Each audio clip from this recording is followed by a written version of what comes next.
Capítulo 8. O rio em preto e branco. Carlos não via maneira de sair da situação desesperada em que se encontrava. Ele, a mulher prestes a dar à luz e o Fusca Verde eram uma ilha rodeada de corintianos por todos os lados. O sol naquele domingo, 5 de dezembro de 1976, mal havia saído, mas os milhares de fanáticos que já estavam nos arredores do Maracanã celebravam um carnaval fora de época. Cada minuto preso no meio da multidão parecia uma eternidade para Maria de Lourdes, mãe de primeira viagem. Carlos, o que a gente vai fazer? O que nós dois vamos fazer com o bebê? O que nós dois vamos fazer se o bebê nascer dentro do carro? Calma, Lourdes, vai dar tudo certo. A gente vai conseguir, vai dar tempo. Não é rápido assim, repetiu o marido sem parar, como se tentasse convencer mais a si próprio do que a esposa.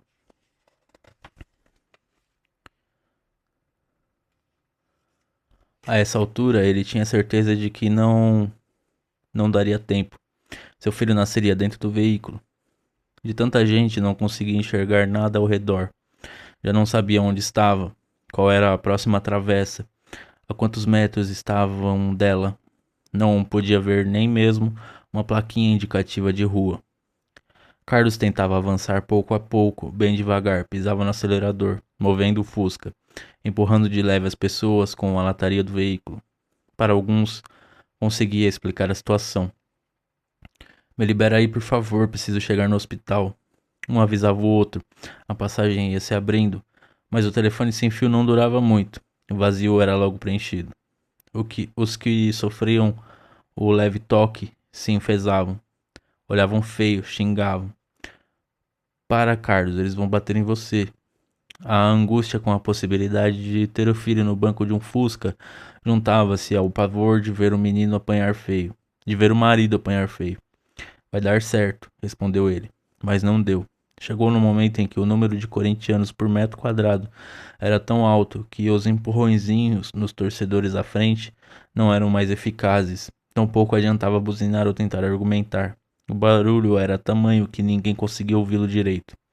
Putz, como vou sair daqui? Pensava.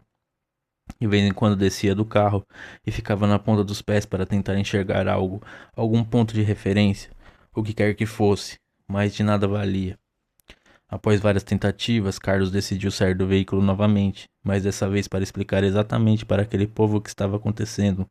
Sua mulher estava grávida, dando à luz, e precisavam urgentemente chegar ao hospital. Quem sabe não o ouviriam e solidários abririam caminho pouco a pouco. Uma vez mais, ninguém o escutou. Qualquer comunicação era tarefa das mais ingratas. Entre copos de cerveja e cachaça, estouros de rojões, batuques, tremular de bandeiras, gritos de incentivo e cantos de loas ao timão. Os torcedores abordados por Carlos viram um Fusca com placa de São Paulo, notaram Maria de Lourdes e sua barriga proeminente em seu interior e logo concluíram. Carlos era um corintiano tão fanático que trouxera até a mulher com 9 meses de gestação para ver o jogo. Virou herói. Não demorou. Puseram um copo de cerveja em sua mão. Pegaram-no no colo e o foram levando para longe do carro. Era preciso festejar tamanha proeza. Carlos representava o verdadeiro espírito da fiel. Não, não, preciso voltar, dizia o torcedor do Guarani. Ele aos 27 anos e Maria de Lourdes aos 24. Moravam no Rio de Janeiro havia pouco tempo. Tinham se casado em março de 1975 e, em dezembro do mesmo ano, Carlos receberam um convite para administrar a produtora de cinema Skylight, dos italianos Roberto Molo e Bruno Stropiana, amigos de família. Ele tinha um bom emprego na GC Lever de Campinas, mas decidiu aceitar a oferta e o desafio. 3 meses depois, Maria de Lourdes engravidava. Na cidade maravilhosa, Carlos era Flamengo, influenciado pelos italianos, fanáticos pelo rubro-negro e amigos de muitos jogadores do time, como o Fio Maravilha, com quem sempre socializavam. Em dia de jogo, Huberto e Bruno costumavam passar na casa de Carlos para deixar as respectivas namoradas com Maria de Lourdes e levá-lo ao Maracanã. Nos finais de semana que os amigos italianos viajavam, porém, o casal pegava a estrada rumo a Campinas para visitar a família. Levavam 7 horas para ir, 7 para voltar. Isso porque não paravam para nada no caminho, ansiosos para chegar à cidade natal. Em 30 de julho, o Cruzeiro conquistava seu primeiro título da Libertadores da América ao vencer o River Plate em Santiago do Chile por 3-2. Era o jogo de desempate. Enquanto o time brasileiro havia ganhado em Minas Gerais a primeira partida da final por 4-1, a equipe argentina vencera por 2-1 em Buenos Aires. Embora gostassem da vida do Rio, Carlos e Maria de Lourdes não se adaptavam muito bem à loucura de uma grande metrópole. Campinas não era pequena, mas ainda mantinha um estilo de vida tranquilo típico do interior paulista. A saudade de casa era enorme, sentimento que definitivamente aflorava ainda mais naquele momento de verdadeiro caos em que se encontravam. De volta ao Fusca e à esposa, após finalmente conseguir se desvencilhar dos torcedores em êxtase, Carlos voltou a tentar seguir em frente. Mas a tarefa continuava praticamente impossível. Quando estava a ponto de desistir, a solução veio quase como miragem. Lourdes, nossa salvação está ali, gritou apontando para um policial ao longe. Carlos não queria deixar a esposa novamente sozinha no veículo. Acenou com o braço, esticou o corpo para fora da janela, continuou acenando e gritando com dificuldade por entre a multidão. O homem se aproximou. O senhor me ajuda a sair daqui, né? Ela está para ganhar nenê. Foi de fato a salvação. Com mais 2 colegas convocados a ajudar, o policial abria a passagem enquanto Carlos avançava. Conforme o Fusca se movimentava, o espaço de trás voltava a se fechar como água. Muitos minutos depois, Maria de Lourdes e Carlos estavam livres, ou nem tanto. Ao caírem em uma rua paralela, depararam-se com uma concentração, bem menor é verdade, de torcedores do Fluminense. Ei, Paulista! Gritaram 3 deles ao verem a placa de São Paulo. Estavam com cara de quem queria briga. Eu não vou parar agora que eu consegui sair, pensou o administrador da Skylight. Se o fizesse, os homens poderiam bater no carro ou algo parecido, e o tempo para chegar ao hospital antes de seu filho nascer se esgotava. Engraçado que lá pro meio da concentração brigar com os corintianos eles não vai, né?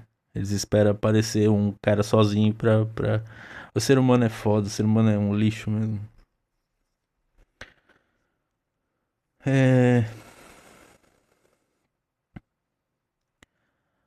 E o tempo para chegar ao hospital antes que seu filho nascer se esgotava. Acelerou. 2 deles conseguiram sair da frente, mas o terceiro levou um golpe de raspão, o suficiente para fazê-lo cair. Carlos não tinha outra alternativa.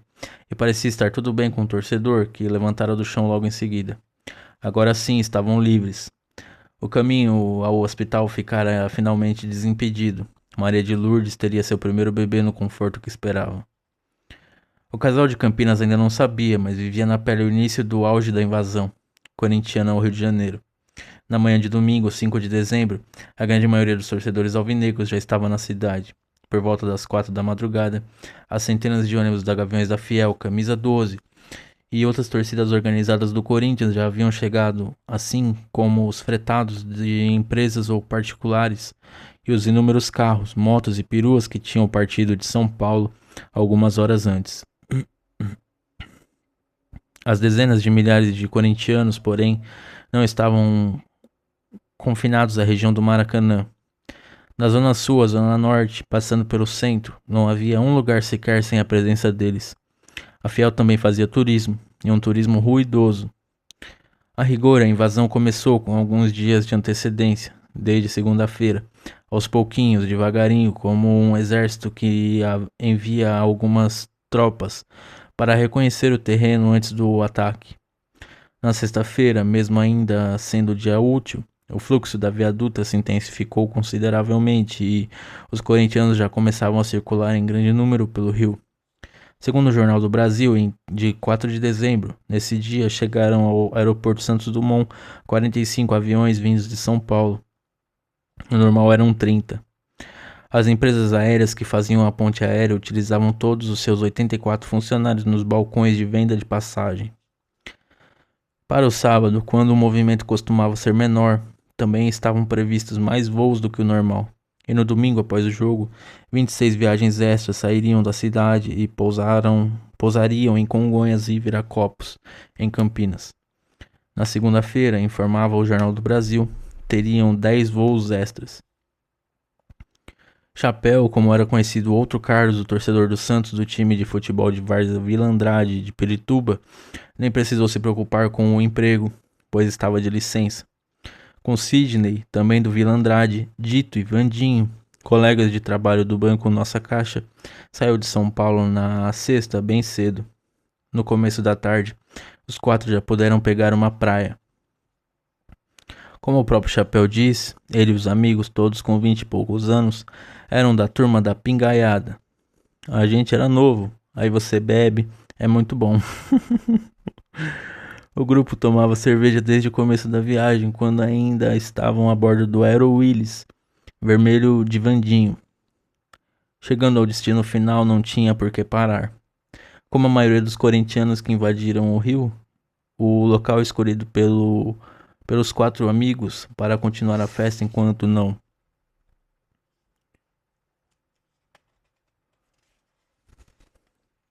Chegava a hora e o dia do jogo foi Copacabana, a praia mais emblemática da cidade maravilhosa. Curtindo o dia, a turma da pingaiada pôde testemunhar a chegada ininterrupta de corintianos. Uma coisa impressionante. Uma coisa de outro mundo. Muita gente chegando naquela praia. Os caras com bandeiras no carro, no ônibus, lembra Chapéu, empolgado com a euforia generalizada. Sidney arriscou um mergulho, quase se afogou. O torcedor dos Santos e seus amigos também haviam viajado na louca, sem hospedagem e com dinheiro contado. Assim como milhares de alvinegros não tinham onde dormir. Assim como milhares de alvinegros decidiram passar a noite ali mesmo na praia. Antes de pegarem no sono, porém, Sidney, Dito e Vandinho sentiram fome.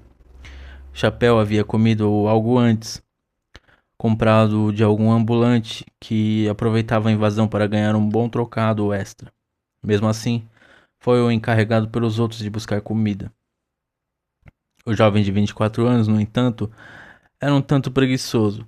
Como os vendedores de rua já haviam ido embora, ele provavelmente teria que andar um bocado para encontrar algum lugar com um preço minimamente acessível.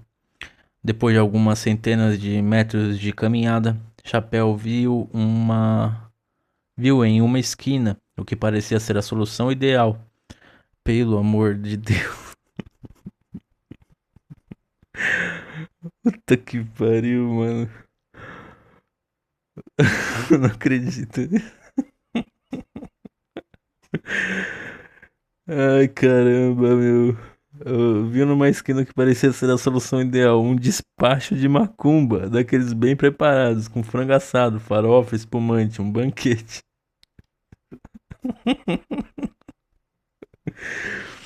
Bastante comum no Rio de Janeiro por causa da forte influência da cultura africana, esse tipo de ritual se espalhou pela cidade como nunca antes, durante aquele fim de semana de dezembro de 1976. Os corintianos tratavam de garantir o bom resultado caso o time não cooperasse em campo. Chapéu não teve dúvidas, cansado de andar depois de horas de viagem e bebedeira, olhou para os lados para ver se ninguém o observava e pegou o frango assado com a farofa. Vamos ver se cola, pensou. Colou.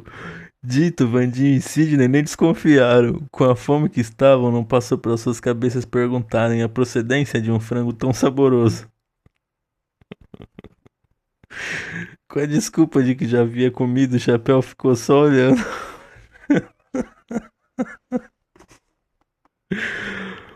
Depois de todos lamberem os dedos de satisfação, resolveu contar a verdade. Foi fulminado pelos olhares e insultos dos amigos. Os cultos afros estavam em alta naqueles dias.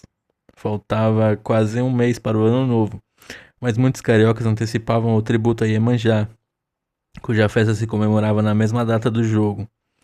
Copacabana, já tomada pelos muitos corintianos que dormiam em suas areias, alguns enrolados na bandeira do timão, recebia também os moradores locais que soltavam na água seus barcos em miniatura com as oferendas para a Rainha do Mar. Os 4 amigos observaram o ritual até pegar no sono. Há poucos dias de completar 74 anos, o ex-presidente brasileiro Juscelino Kubitschek falecia em 22 de agosto, vítima de um acidente de carro na Via Dutra, quando viajava de São Paulo para o Rio de Janeiro. O Opala, dirigido por seu motorista, desgovernou-se e chocou-se contra uma carreta. Especula-se inclusive que foi sabotagem. Eles conseguiram matar o João Goulart envenenado no exílio no Uruguai. Você acha que não conseguem sabotar o carro do maluco? Sábado amanheceu com sol. Cosmo Juvela, o dono da editora que aproveitava a partida no Rio para visitar uns clientes, fazia a barba no banheiro de um quarto de hotel no centro da cidade. O rádio estava ligado em alguma estação local. Com seu filho, o menino Marcos, ouvia os comentários dos jornalistas esportivos cariocas.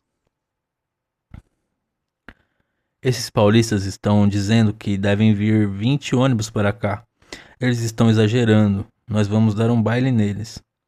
O repórter não se referia apenas à quantidade de torcedores no estádio. Queria dizer também que Rivelino e colegas venceriam o Corinthians com facilidade.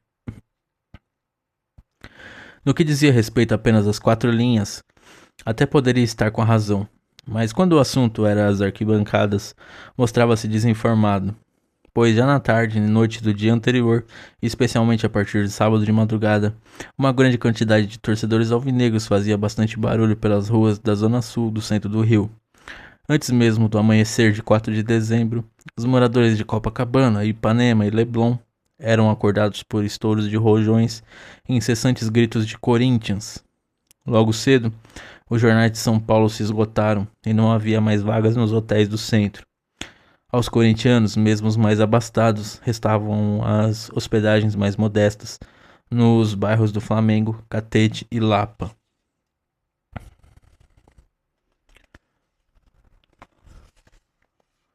Segundo a Folha de São Paulo, ao meio-dia sobravam apenas 1.000 cadeiras e 19.000 arquibancadas dos quase 170.000 ingressos disponibilizados.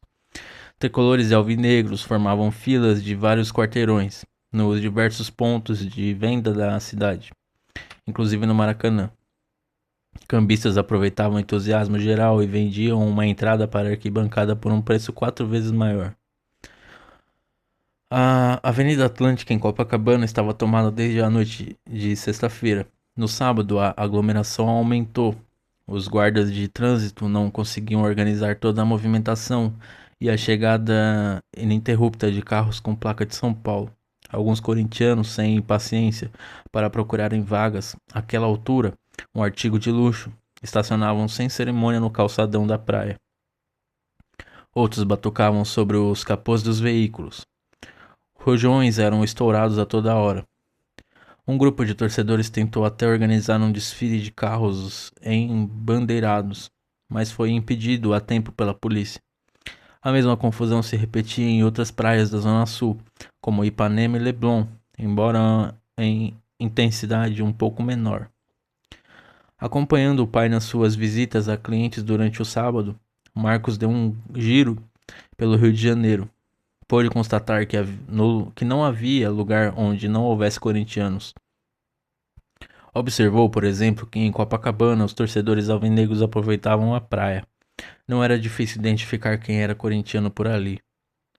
Os que não levavam identificação alguma, camiseta ou bandeira, eram denunciados pela pele branca e os trajes um tanto inapropriados para o quase verão carioca, como calças jeans e tênis.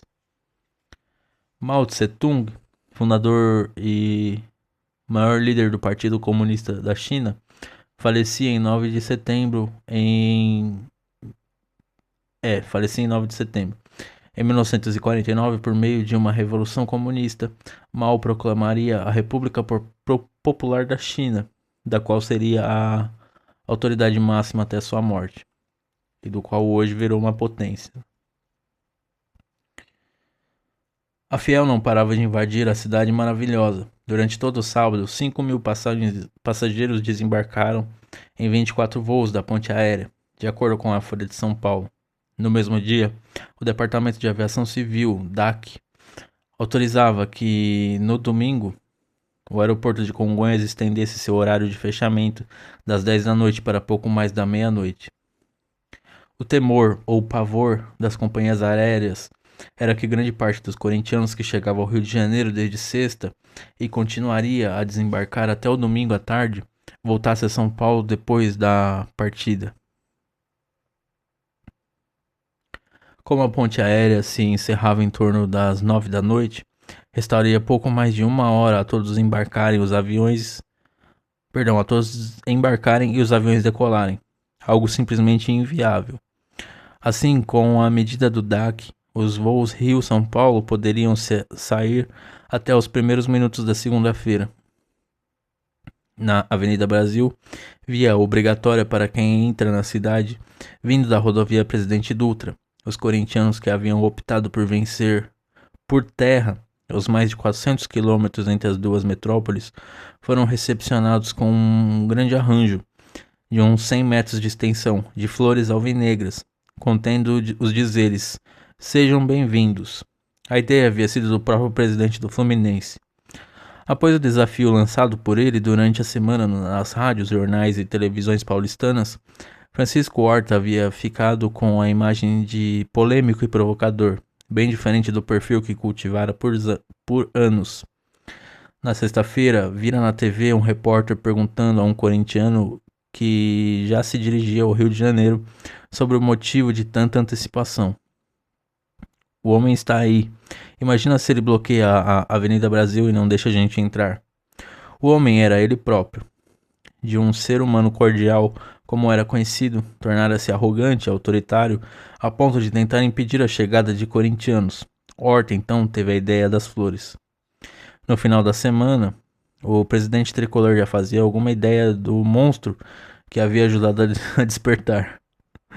Sabia a quantidade de ingressos enviados a São Paulo e recebia informações regulares sobre a movimentação de corintianos em direção à cidade maravilhosa. Onde vão parar todos esses ônibus? Preocupava-se. Foi pessoalmente à polícia e ao Detran Cariocas para resolver a situação. A exemplo do DNR, a polícia e o Departamento de Trânsito do Rio, àquela altura, também haviam montado sua Operação Corinthians, destinada a controlar todos os eventos relacionados à invasão já em curso. Do tráfego certamente caótico a incidentes provocados ou sofridos pela Fiel.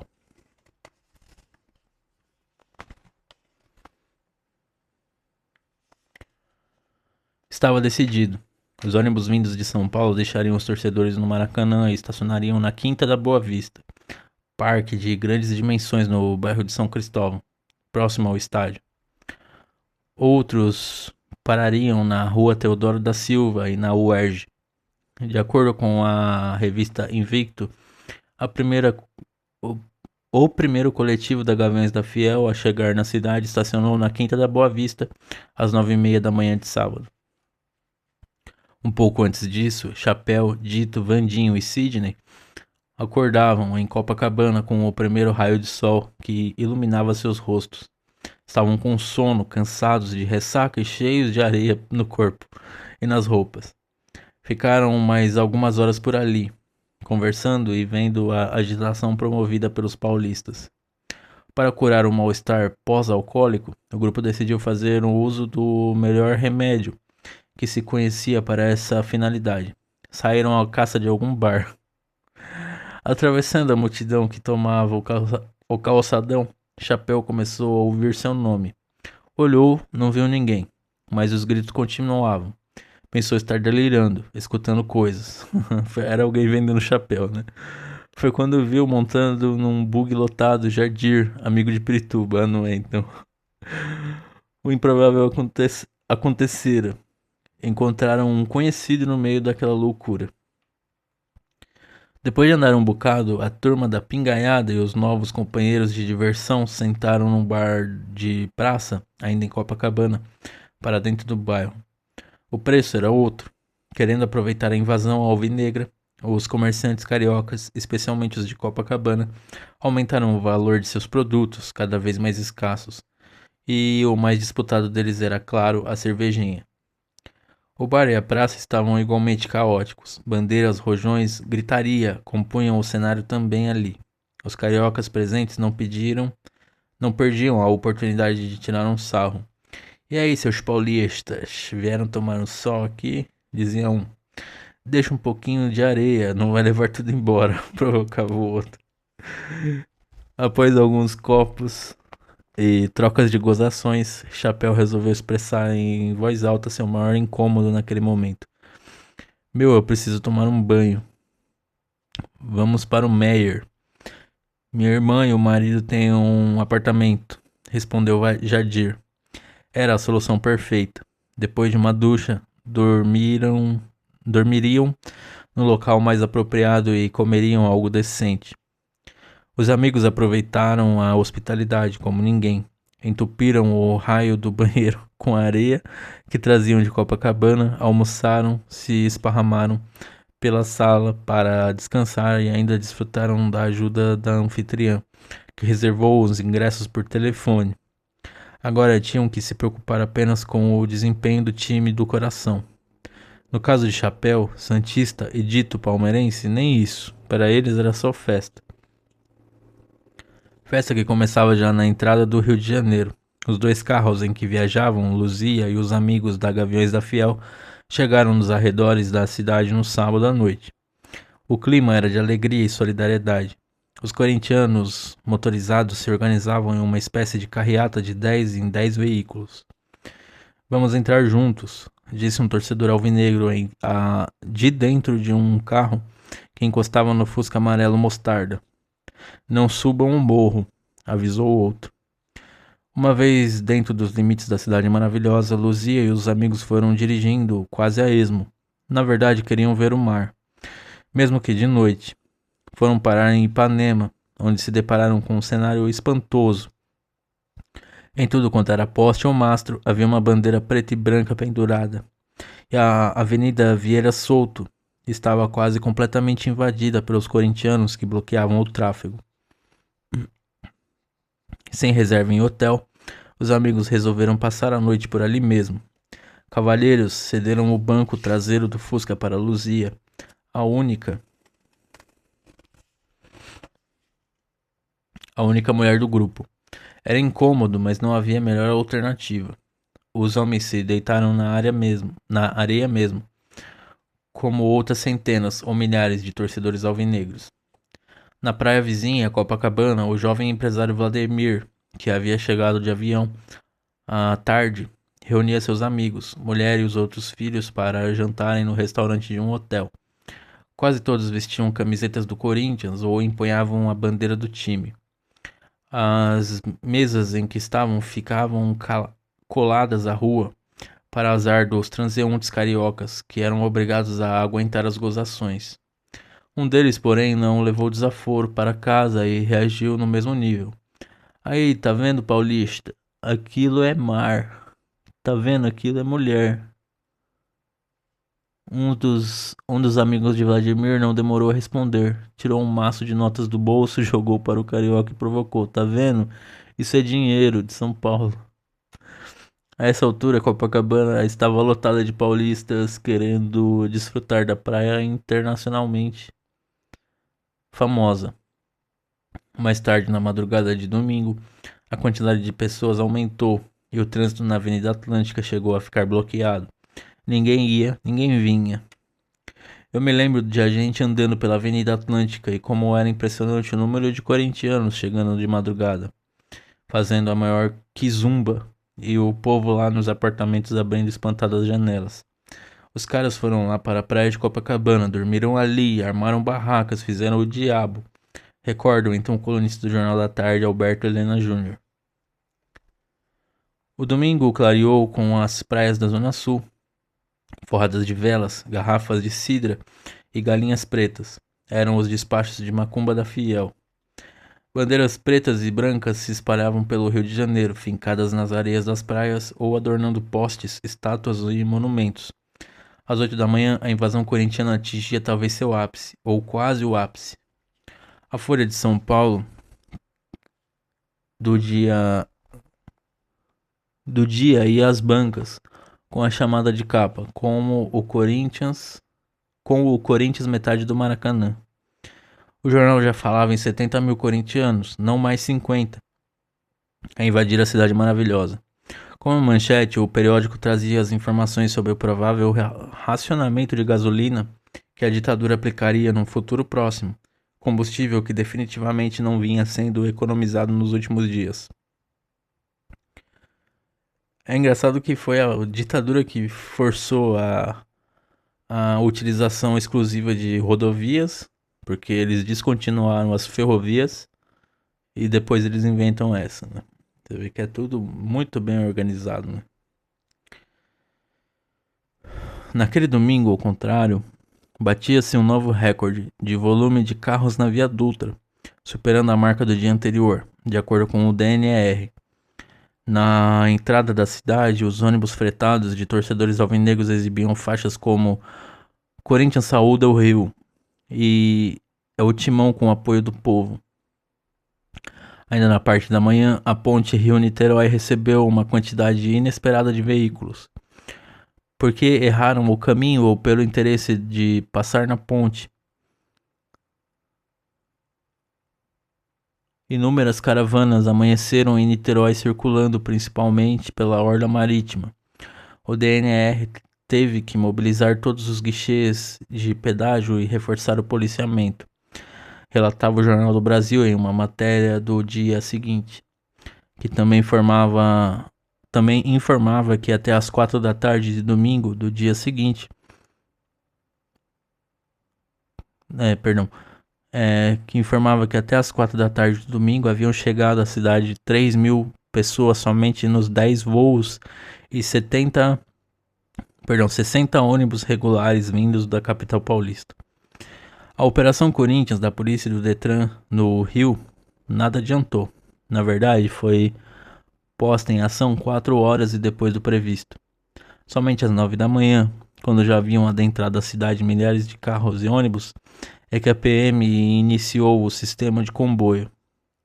150 homens, a pé ou motorizados em 10 motos e 20 viaturas do Corpo de Patrulhamento Rodoviário da corporação se espalhavam por toda a Avenida Brasil, retendo os veículos que em seguida partiriam em grupos até as áreas de estacionamento nas imediações do Maracanã. Mas a principal via de acesso ao Rio de Janeiro a essa altura já concentrava 5 quilômetros ininterruptos de trânsito. O entorno do estádio também transbordava de corintianos que causavam um engarrafamento de 10 quilômetros de extensão e esgotavam as bebidas e cigarros nas lanchonetes e bares do bairro.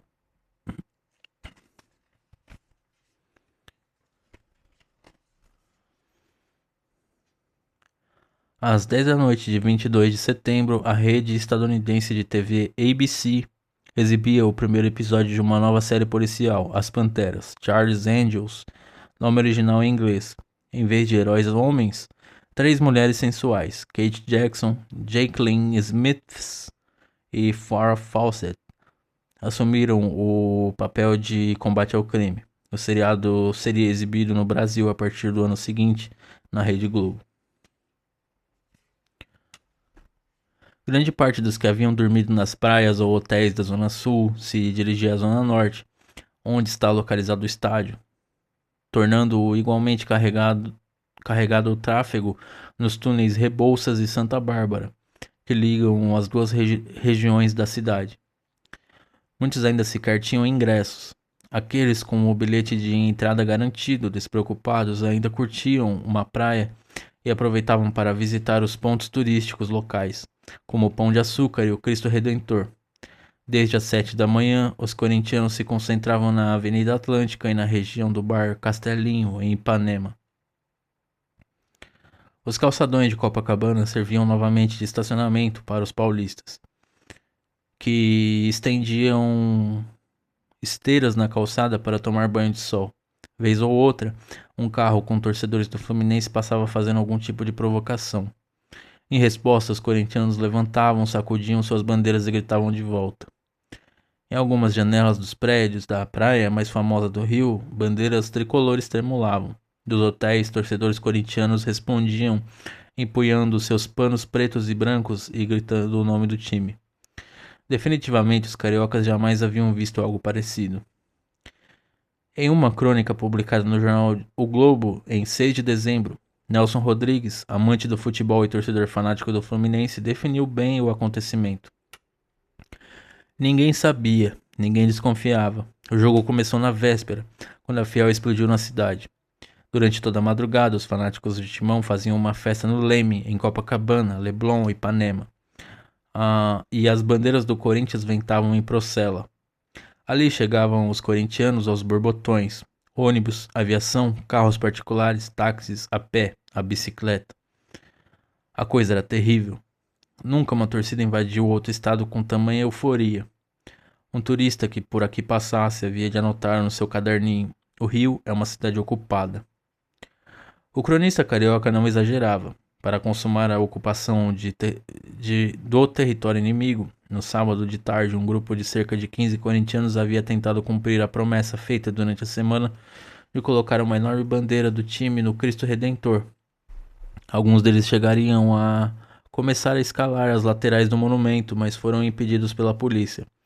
Aonde você ia tinha corintiano. Nos bares, nas ruas, nos coletivos, a gente falava: pô, nós estamos em São Paulo, não no Rio. Lembra Dentinho, o menino de 18 anos da Gaviões. Embora tivesse plena consciência de que a Fiel era capaz, o repórter motoqueiro José Eduardo Savoia não deixou de se surpreender. Tinha corintiano no Leblon, em Copacabana, no subúrbio. Virou uma loucura. Gente com dinheiro, sem dinheiro, com hotel, sem hotel, com camisa oficial, com camisa pirata, estilizada, improvisada. De acordo com a revista Invicto, o afluxo de torcedores alvinegros nos aeroportos e terminais rodoviários do Rio de Janeiro foi tão espantoso que algumas empresas aéreas e de ônibus mandaram confeccionar às pressas pequenas flâmulas do Corinthians para presentear os visitantes. Eu nunca vi algo igual na minha vida, e imagino que nem os cariocas. Aquilo foi um espanto geral, porque na história nunca havia acontecido algo parecido no Brasil. Foi como uma revolução. Um cara dá o primeiro tiro, faz todo mundo atirar e a coisa vira uma loucura. Destaca Alberto Helena Jr. Com a finalidade de observar os treinos do Fluminense, ele havia desembarcado na cidade durante a semana e acompanhar a chegada gradual dos corintianos, bem como o clima que se instalara na cidade. Eles passavam dia e noite gritando e cantando, principalmente na Zona Sul. Eu só me lembro de algo mais ou menos parecido em 1974, na Copa do Mundo da Alemanha, com os escoceses. Eles saíam em bandos, com cerveja e uísque na mão, e passavam dia e noite gritando Scotland, Scotland. Aonde você ia, só ouvia aquele grito. Eles tomaram conta de Frankfurt, não paravam, os caras não dormiam, e foi a mesma coisa com os corintianos.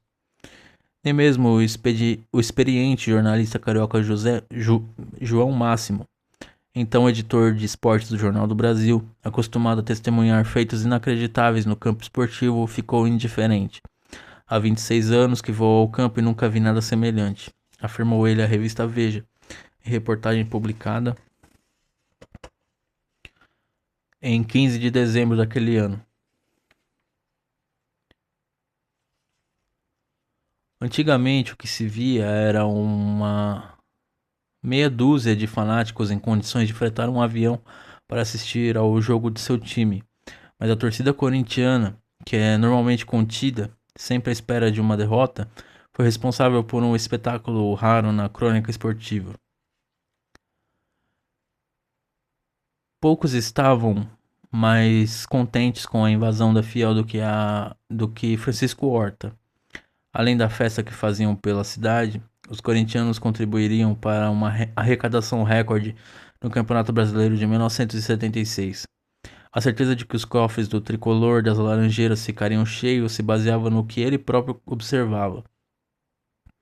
Foi uma invasão festiva, não de guerra, de destruição. A torcida do Corinthians deu um show no Rio de Janeiro. Foi uma coisa espetacular e única. No mundo inteiro, nunca houve isso. os bares completamente tomados, as praias completamente lotadas por eles se banhando de camisa, de calça, sem calção. Tomaram conta do Rio de Janeiro. O clima era de perplexidade, mas ao mesmo tempo de júbilo.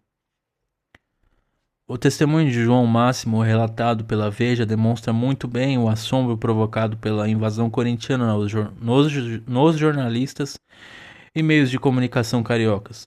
De maneira geral, a imprensa local celebrou o evento como uma festa e um exemplo de amizade entre a população das duas maiores cidades do país.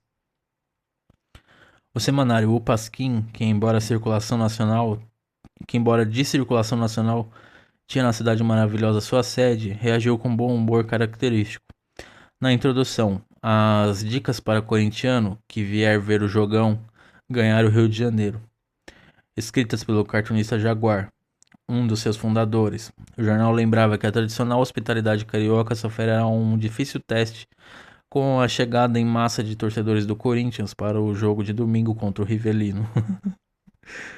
Desse modo, para tornar mais agradável a estadia na cidade da torcida mais fiel, o semanário recomendava, entre outras coisas, o desfrute de sanduíches de salaminho em frente à Academia Brasileira de Letras, onde seria discutida a epistemologia do patos corintiano, um jantar na pizzaria do Michel, em Copacabana, uma caipirinha na casa noturna Cave ou Fromage, um cafezinho e água gelada de graça no Hotel Meridian, e um rodízio no Bife de Ouro, churrascaria do Copacabana Palace, onde grupos de mais de 30 corintianos terão descontos especiais. Com direito a banhos de piscina e fotos grátis apertando a mão do Ibrahim Suede. Não é preciso dizer todos estes locais frequentados pela alta sociedade carioca. Nas páginas seguintes, a jornalista Isa Salles, que assinava na época Isa Freasa, relatava sua experiência com a invasão numa pequena nota intitulada Juro que eu vi. Barulheira no posto 6. A torcida do ela menosprezou aqui, né? A torcida do Corinthians pondo pra quebrar. A mãe vira-se pro filho que ia saindo e diz: Meu filho, cuidado com esses paulistas. Parecia 32. Acho que ela se refere a 1932, né?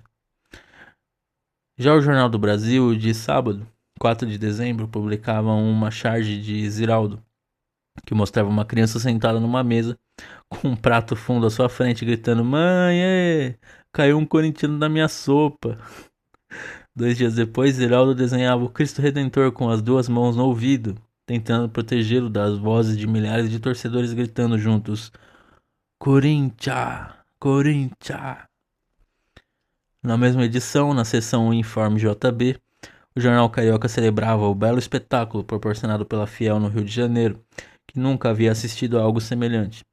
Quando foi tomado pela torcida corintiana, uma gente alegre capaz de mudar o rosto de uma cidade por causa de uma partida de futebol. Para o autor da coluna, a festa dos torcedores alvinegros poderia acabar de vez com o preconceito de que em São Paulo se vivia pior do que no Rio.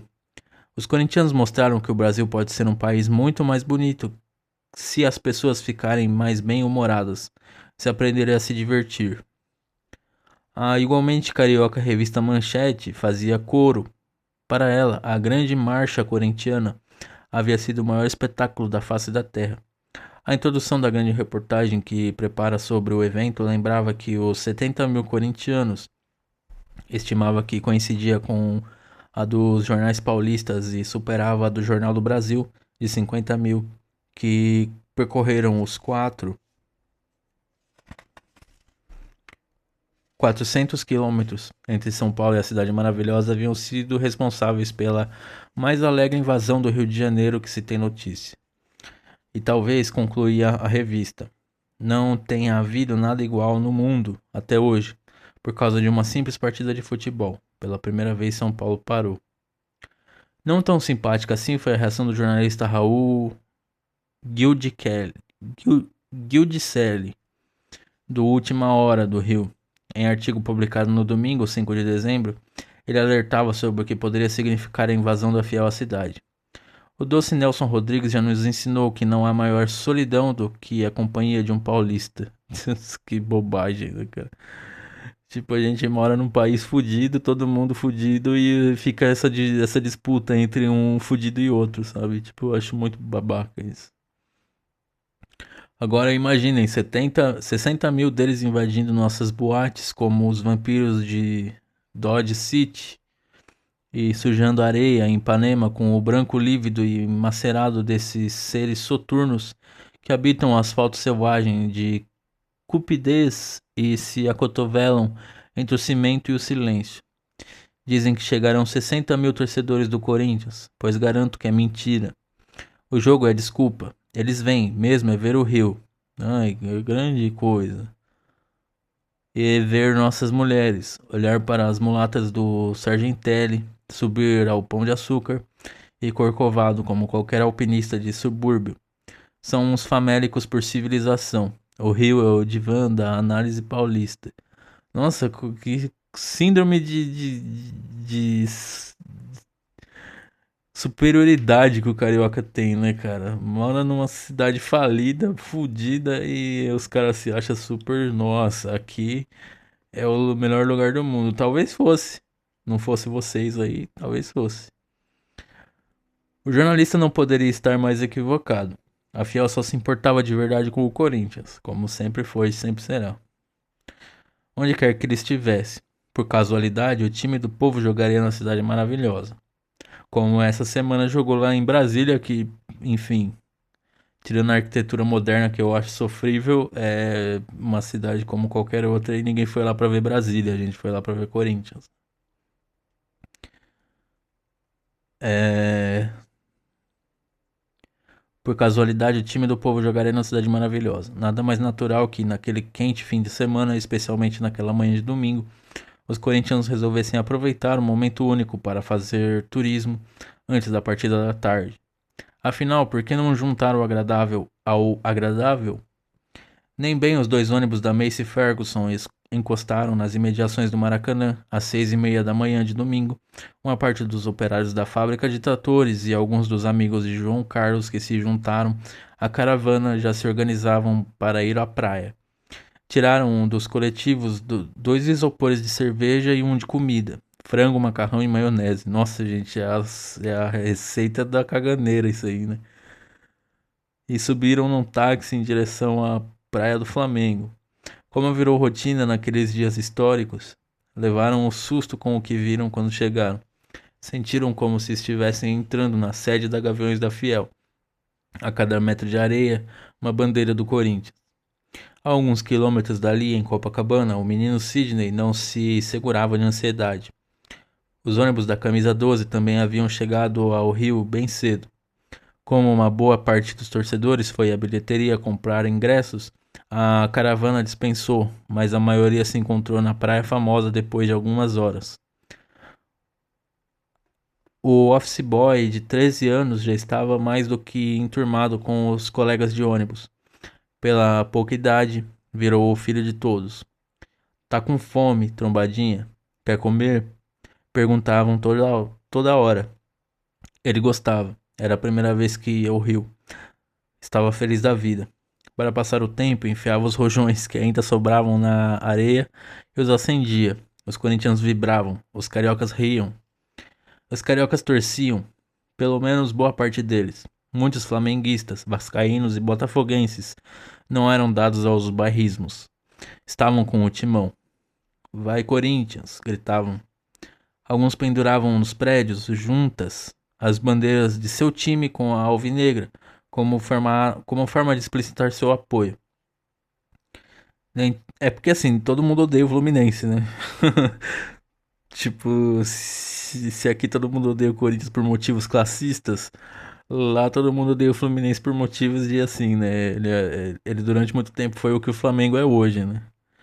Foi o time mais ajudado, mais forte nos bastidores, enfim.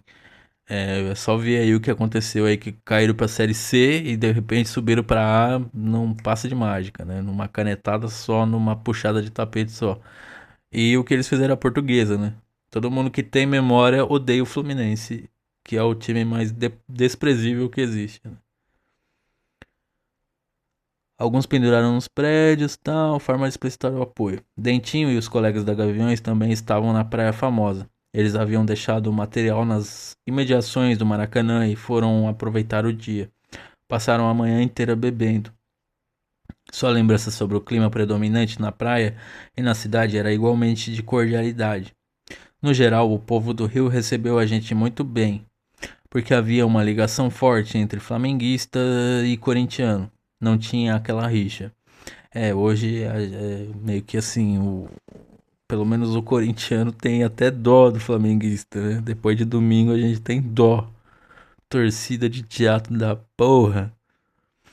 A banda de rock irlandesa U2 se formava em 25 de setembro, após Larry Mullen Jr., baterista e percussionista com apenas 14 anos, por um anúncio em sua escola em Dublin, à procura de componentes para um grupo musical. Mas nem tudo foi festa e amizade. O garoto Marcos Juvela, por exemplo, recorda uma cena que viu da porta do hotel em que estava com o pai no centro, um corintiano com uma bandeira na mão correndo atrás de um carioca. Apesar da atmosfera predominantemente amistosa, brigas e tumultos entre cariocas e paulistas foram registrados em toda a cidade, assim como incidentes causados por excesso de álcool. De acordo com a matéria de 6 de dezembro da Folha de São Paulo, o policiamento local ficara a cargo de 1.500 homens da Polícia Militar Fluminense, e os hospitais cariocas haviam tido um movimento recorde para uma manhã de domingo.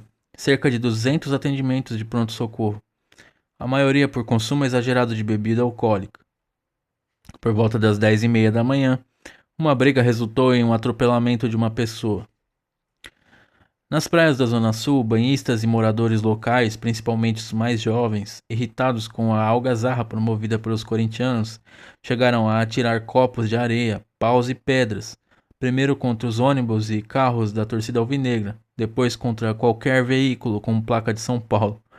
As delegacias de Copacabana, Leblon e Barra da Tijuca eram frequentemente acionadas para porem fim às guerras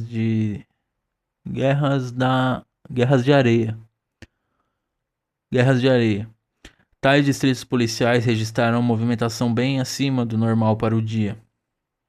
No domingo à tarde, uma bandeira foi arrancada de dentro de um coletivo fretado a queimada. Foi arrancada de um coletivo fretado e queimada. Pelo menos um torcedor morreu afogado, enquanto o outro, de 16 anos, foi levado ao Hospital Salgado Filho em coma alcoólico, mas se recuperou a tempo de receber alta e ir ao Maracanã. Caramba, bicho. No mesmo dia da partida entre Corinthians e Fluminense, a FUVEST, Fundação Universitária para o Vestibular, realizava seu primeiro vestibular. Entre os 92.461 candidatos que se inscreveram, muitos exibiam camisetas do Timão.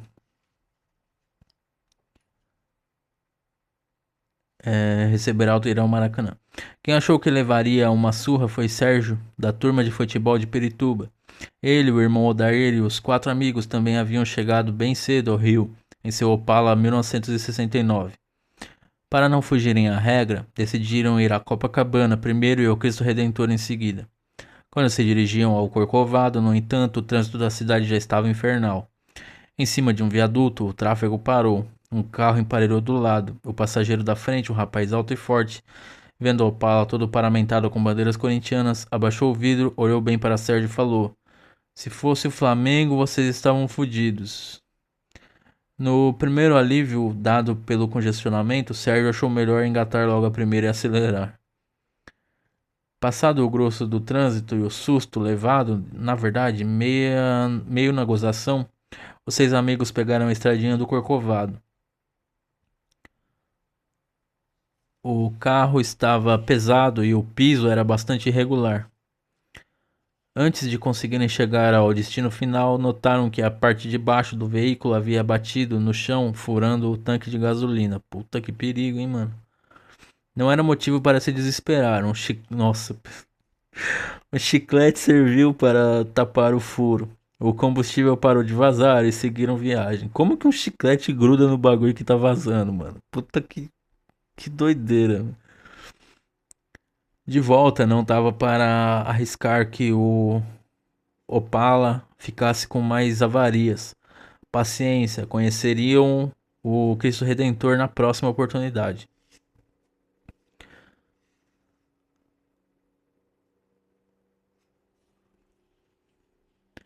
Em outro ponto turístico famoso da cidade, o Pão de Açúcar, Luzia e os amigos da Gaviões da Fiel se preparavam para ir ao Maracanã. Já estavam passeando há horas em Copacabana, onde haviam dormido, foram acordados bem cedo por um despertador um tanto peculiar.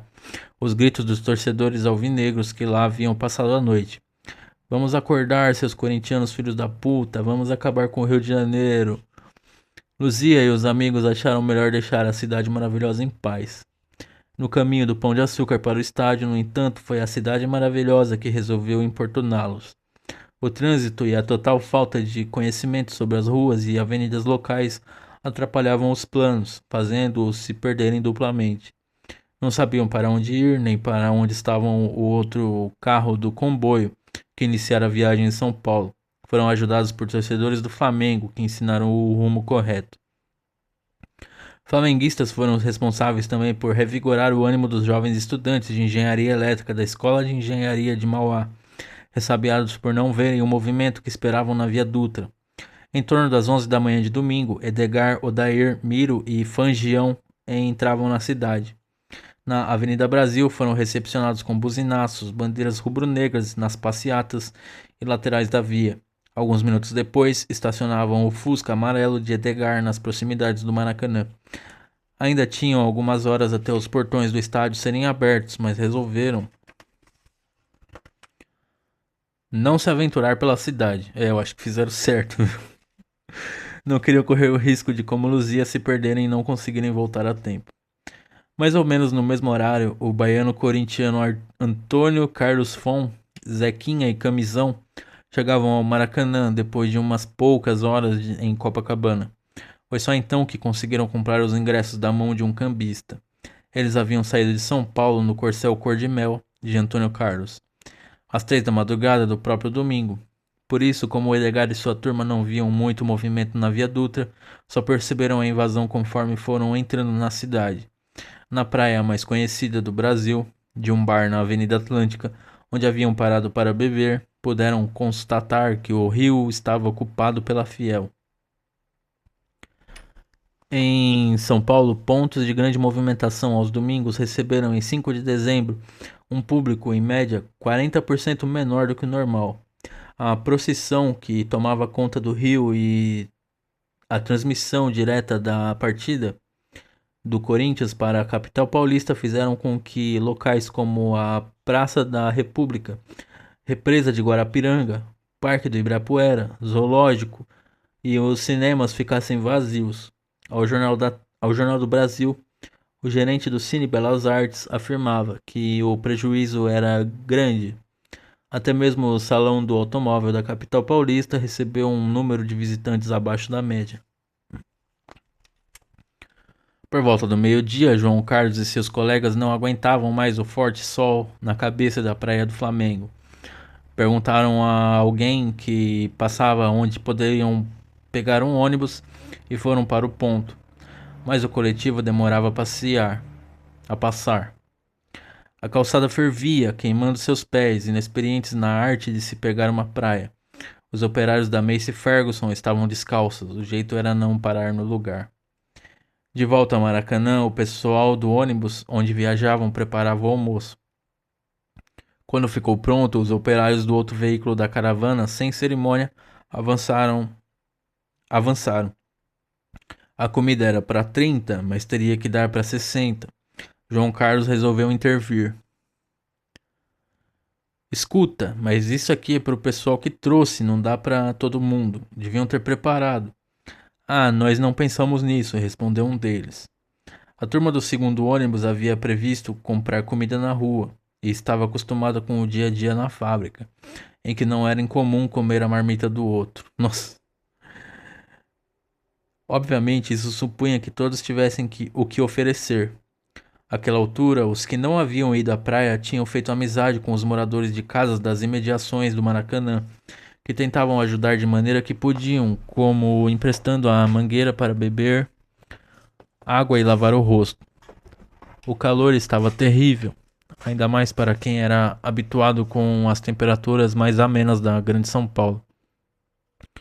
Nem todos os moradores do entorno do Maracanã, porém, deviam estar contentes. Muitos corintianos não respeitavam as regras básicas de estacionamento, paravam seus carros em frente às garagens, em cima das calçadas e, em alguns casos, chegavam a fechar toda a rua por causa da quantidade de veículos. Tamanho caos se espalhava por um amplo perímetro ao redor do estádio, a cerca de 5 quilômetros, nas ruas próximas ao Hospital Italiano, onde Maria de Lourdes ainda aguardava o momento de dar à luz. A situação era idêntica. Logo depois de deixá-la no quarto, Carlos, seu marido, decidiu voltar para a casa deles em São Cristóvão para buscar um documento que haviam esquecido. Bicho doido, mano, porque você já foi uma dificuldade chegar lá. Você vai voltar em casa, mano, você é doido, bicho. Ao ver como estava a saída do hospital, desistiu. Claro, a cidade tá completamente atípica. Qualquer caminho que eu pegar estará cheio, nem vou sair daqui, porque como eu vou voltar? Eu acabei de falar. Ansioso com a espera do início do trabalho de parto da mulher, resolveu tomar uma cerveja para relaxar. Nunca havia visto tanta bandeira na vida. Em cada padaria ou boteco que tentava ir, não conseguia sequer entrar. De volta ao hospital, ligou o radinho de pilha que levava consigo para passar o tempo. A cada intervalo de meia hora, o locutor dava o recado: que os visitantes mantivessem a calma e a ordem, e que os cariocas que morassem perto do estádio não saíssem de casa.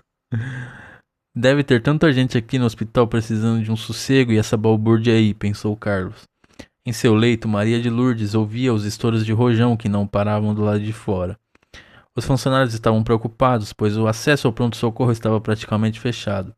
A partir daquele momento, as ambulâncias levavam as emergências a outras unidades da cidade. Em meio a todo esse caos, ao meio-dia e 40, Bruno viria ao mundo, 20 minutos antes dos portões do Maracanã se abrirem para a entrada da Fiel.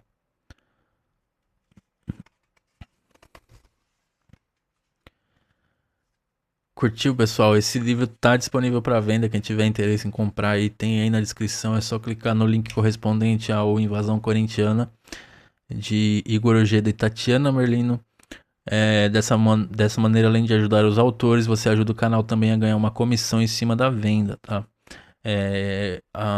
O link é pela Amazon e ao efetuar a compra você ajuda todos os envolvidos aqui. Curtiu? Se inscreve, ativa o sininho, comenta, compartilha quem você acha que vai curtir o assunto. Tô sempre trazendo aqui um capítulo novo da história do nosso amado Coringão. Muito obrigado por estar aqui prestigiando o canal. É nóis e vai Corinthians!